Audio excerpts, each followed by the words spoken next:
மாண்புமிகு பேரவைத் தலைவர் அவர்களே, ஒரு மாநிலத்தின் உண்மையான முன்னேற்றம் என்பது அதன் பொருளாதார வளர்ச்சியால் மட்டுமல்ல, பெண் கல்வி, வேலைவாய்ப்பு, மருத்துவம், வணிகம் மற்றும் சமூக வாழ்வின் அனைத்து தளங்களிலும் சுதந்திரமாகவும் பாதுகாப்பாகவும் பங்கேற்கும் வாய்ப்புகளாலும் அளவிடப்படுகிறது. மகளிரின் பயண சுதந்திரம் அவர்களின் பொருளாதார சுதந்திரத்திற்கும் குடும்பங்களின் முன்னேற்றத்திற்கும் அடித்தளமாக இருக்கிறது. தற்போது செயல்படுத்தப்பட்டு வரும் மகளிர் கட்டணமில்லா பயண திட்டத்தில் மாநகரம், நகர்ப்புறங்களில் சாதாரண மற்றும் மலைப்பகுதி பேருந்துகளில் 40 கிலோமீட்டர் வரை மட்டுமே பயணம் செய்ய அனுமதிக்கப்பட்டு வருகிறது. எக்ஸ்பிரஸ், எல்எஸ்எஸ், டீலக்ஸ் பேருந்துகள் மற்றும் புறநகர் பேருந்துகளில் கட்டணமில்லா பயணம் அனுமதிக்கப்படுவதில்லை. தமிழ்நாட்டின் எந்த பகுதியிலும் வசிக்கும் ஒரு மகளிரும் போக்குவரத்து கட்டணத்தால் தமது வாய்ப்புகளை இழக்கக்கூடாது என்ற சமூக நீதி சிந்தனையை இவ்வரசு முதன்மையாக கொண்டுள்ளது.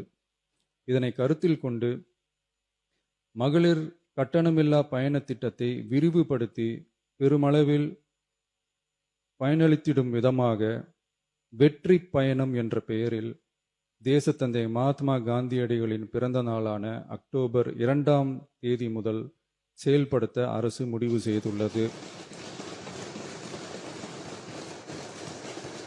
என்பதை இந்த மாமன்றத்தில் மகிழ்ச்சியுடன் அறிவிக்கிறேன். அதன்படி முதல் கட்டமாக மாநகரம், நகரங்களில் சாதாரண பேருந்துகள் மட்டுமின்றி மாநகரம், நகர்ப்பகுதிகளில் இயங்கும் எக்ஸ்பிரஸ், எல்எஸ்எஸ், டீலக்ஸ் அரசு பேருந்துகளிலும் மகளிர் கட்டணமில்லா பயணங்கள் மேற்கொள்ளலாம்.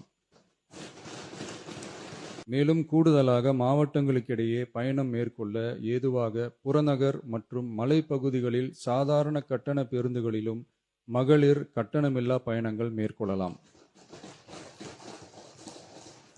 இத்திட்டத்தில் பயன்பெற வருமான உச்சவரம்போ மற்றும் மேற்கொள்ள விரும்பும் பயண எண்ணிக்கையிலோ கட்டுப்பாடுகள் இல்லை. வெற்றி பயண திட்டம் இதர சேவைகளிலும் படிப்படியாக விரிவுபடுத்தப்படும்.